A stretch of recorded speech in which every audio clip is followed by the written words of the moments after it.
একটা সময় তো কলকাতা পুলিশে এই সিপাহি যারা ছিলেন বা কনস্টেবল যারা ছিলেন, বড় বড় চেহারা, দারুণ চেহারা, এবং অধিকাংশ হচ্ছে বলা হতো এবিসি, আরা বালিয়া ছাপড়া এখান থেকে আসা মানুষজন তারা, এবং তাদেরকে অনেকে বাইরের লোকজন বলতো খোচর, তাদের চেহারার জন্য, তাদের এই গোয়েন্দারি। আপনি যেটা বলছেন যে এই ৯ নম্বর বাস স্ট্যান্ডের ওখানে যে সমস্ত তথ্য আপনার কনস্টেবল জানতো, তো এই যে কনস্টেবলরা ছিল, সিপাহীরা ছিল, যারা কলকাতা পুলিশের একটা সময়ের এই ধরনের কাজ আপনাদের সঙ্গে করেছেন। না, এই বিহারের থেকে যারা আসতেন, বিহার ইউপি থেকে যে কনস্টেবলরা ছিলেন, এদের একটা স্পেশালিটি ছিল।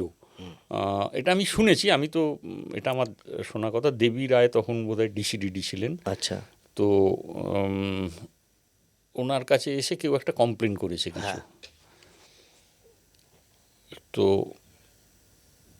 উনি ওই সিপাহীকে বলেছেন, এই সেই কমপ্লেনটা করেছে যে ওই সিপাহী চেনে ওকে, আচ্ছা। আসামিকে। আচ্ছা। ও বলেছেন যাও পকড়কে লেও, ধরে নিয়ে চলে এসছে। হুম। ভদ্রলোক বসে আছেন, হুম। বলছে কেউ তুম পকড়া নেই কেউ ইতনা দিন इसको, মানে কেন ধরনি? হ্যাঁ।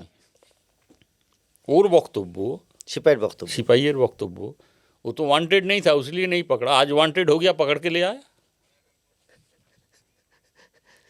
আমার কাছে কমপ্লেন আসেনি তো ওর এগেনস্টে, তাই জন্য ধরিনি, আজ কমপ্লেন এসছে ধরে দিয়েছি।